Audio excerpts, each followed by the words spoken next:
Егер де оқу сізге қиын болып көрінсе, онда дәл осы бейне сізге үміт сыйлайтыны анық. Неге үштік бағаға оқитындар бітіргеннен кейін үздіктерге қарағанда өмірде табыстырақ? Бұл шын. Егер де сіз өмірде сәттіліктерге қол жеткізгіңіз келсе, онда өте жақсы оқуыңыз және үздік бағалар алуыңыз, сосын ең жақсы жұмысқа орналасуыңыз қажет. Дәл осы сөзді біздің ата-аналарымыз, жақындарымыз өмір бойы миымызды айналдырып, қайта-қайта осы күнге дейін айтып келуде. Олар білім алу маңызды және жақсы өмірдің кілті болып саналатын диплом алуымыз үшін тынбай және жақсы оқуымыз керектігін айтады. Жалпы айтқанда өмірде барлық жетістіктерге жетуіміз үшін үздік болуымыз қажет. Ты что, с ума сошел? Алайда, неге үздік бағаға оқығандар үштік бағаға оқығандардың қол астында жұмыс істейді? Кітабының авторы Роберт Кийосакидің пікірлерінің барлығы керісінше. Ақыр соңында дәл осы үздік оқығандар үштік баға оқығандардың қол астында жұмыс жасайтын өтірік емес. Біз де сіз сияқты таң қалдық және бұл сұрақтың жауаптарын толығырақ іздестіріп қарастырдық. Және де үштік баға оқығандардың өмірде сәттіліктерге қол жеткізуінің негізгі 8 себебін анықтадық.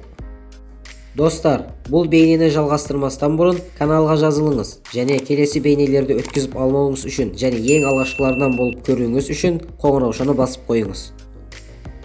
Номер 8. Үштік бағаға оқитындар мектептің жүйесінің маңызды екендігіне күмәнмен қарайды. Олар мектепке барады, алайда білім жүйесімен толықтай келсе қоймайды. Олар үшін жай ғана тіл алғыштар мен еңбекқор жұмысшылардың ордасы болып көрінеді. Үштік бағаға оқитындар өздерін бұлайша шектеп қойғылары келмейді.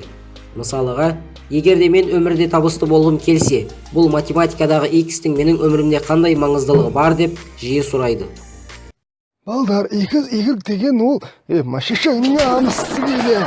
Тыңдайсыңдар ма, тыңдамайсыңдар машашаңсызге.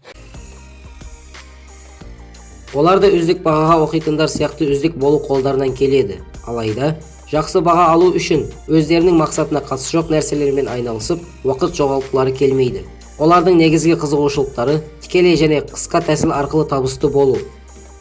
Бірақ мектепке өкінішке орай бұған мүмкіндік бермейді. Олар өздеріне мектептен тыс қосымша жұмыс және қосымша сабақтар алуына мүмкіншіліктеріне жол іздейді. Оларға көбірек теорияларға қарағанда практикалық тәсілдер көбірек ұнайды. Ал интернеттің көмегімен олар үшін тағы да көбірек мүмкіншіліктер жол ашылуда. Өйткені үйде компьютердің алдына отырып онлайн сабақтар оқып, сертификат ала алады және де жеке онлайн бизнес бастауына да болады. Бұған оқудан шығып кетудің қажеті жоқ. Что я не понял? Номер 7. Олар жеңілуден және нашар баға алудан қорықпайды. Үздіктер бірінші байқап көрген кезде-ақ барлығының мінсіз болғанын қалайды. Ал үштік бағаға оқитындар жеңілуден жалықпайды. Тіпті бұл процесс бірнеше рет қайталанса да.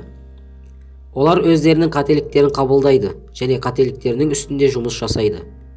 Әрине, дегеніне жету үшін жасаған әрекетінің сәтсіз болуы өте қатты әсер етуі анық. Алайда үштік бағаға оқитындар барлығының мінсіз жетіп жасау үшін өздерінің нәтижелерін ұлғайту керектігін жақсы біледі. Әр сәтсіздіктің өзіне сабақ етіп алады. Алдынан шыққан әр тосықтарды сәттілікке жетуге жол ашатындығын жақсы біледі. Номер 6. Үштік бағаға оқитындар тәуекелшіл адамдар. Үштік бағаға оқитындар үшін өмір қатал нұсқаулықтармен берілген тестілеуге ұқсамайды. Олар бұған жайбарақат көзқараста қарайды. Олар үшін өмір барлығын дәлелдеу керек болған геометрия сияқты емес.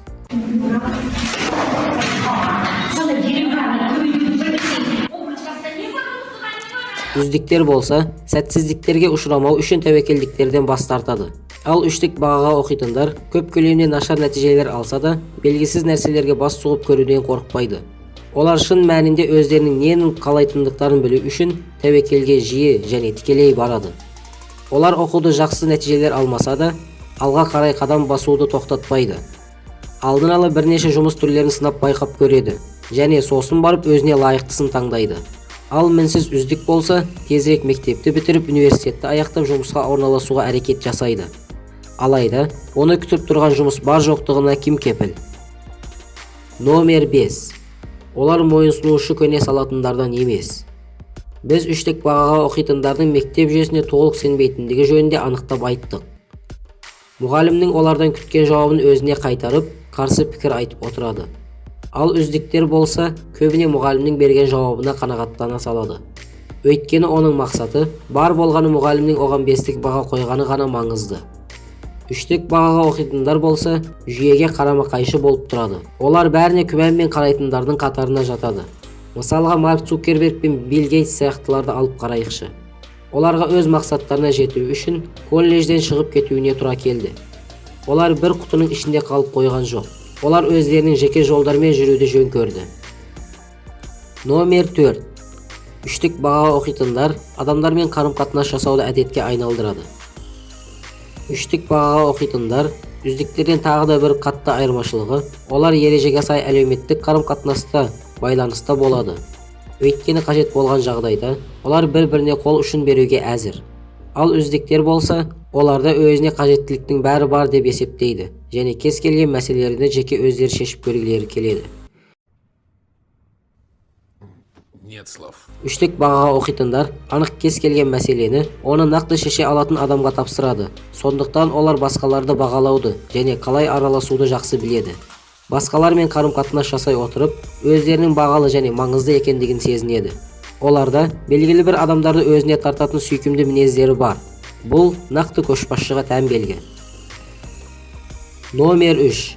Олар мәселенің шешілу жолдарын қарапайым тәсілдерін табады. 3-тік баға оқитындар да кейде жалқау болып келеді. Олар да басқалар сияқты күш-жігерін жұмсай бергілері келмейді. Жақсысы, уақытыны өзінің мақсаттарына жұмсауды жөн көреді. Бұл олардың мақсаттарына жету үшін ұзақ уақыт созылып кетеді деген сөз емес.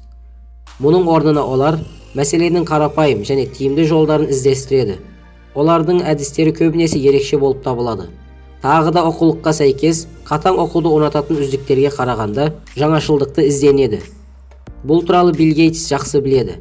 Ол кезінде айтқан: "Қиын жұмысты жалқау адамға сеніп тапсырыңыз."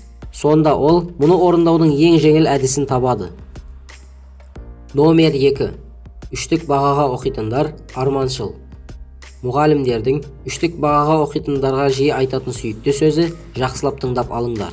Сол кезде де олар терезеге немесе бір нүктеге қадалып отыра береді. Әрине олар лекцияны тыңдауы мүмкін, алайда бұған нақты көңіл бөлмейді. Олардың назары тезде ауытқып кетеді.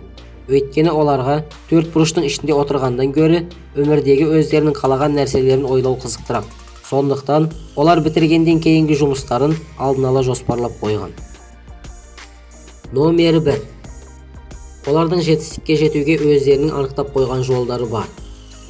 3-тікке оқитындар үздік оқу жарқын болашақ кепілі екендігіне күмәнмен қарайды. Олар оқудан табысқа қол жеткізудің басқа тәсілдері бар екендігін біледі. Олар өздерінің желі арқылы немесе жеке өздері оқу арқылы ізденеді. 3-тік бағаға оқитындар көшбасшылардың әрбір қасиеттеріне ие. Олар арманшыл, лидер, жаңашыл және сәтсіздіктерден қорықпайды. Дәл осы себептен олардан керемет басшы шығады. Үздіктер болса, оларға қызметшілер болады. 3-тік бағаға оқитындар өздерінің қандай нәтижеге қол жеткізгісі келетіндігін жақсы біледі.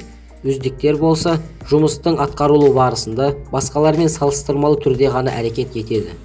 Біз цифрландырылған әлемде дерлік барлығымызда технологияларға тәуелдіміз. Дұрысы, жаңа керектік қажеттіліктерді игерген дұрыс. Жақсы баға алу болса, екінші мәселе.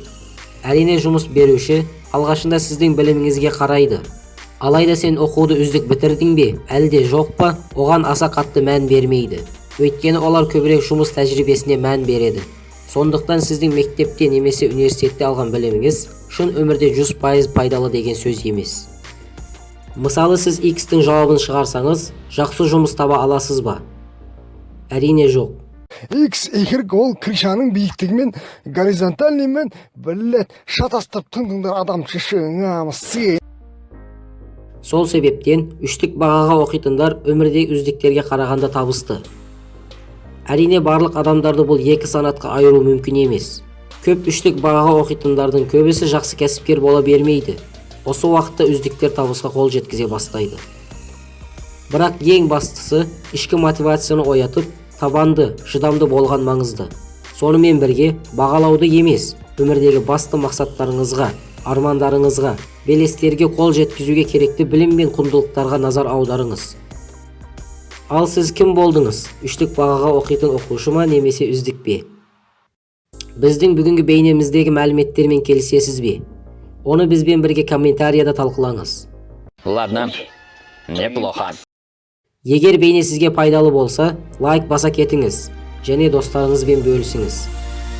Каналға тіркеліңіз және бізбен бірге жарқын болашаққа қадам басыңыз.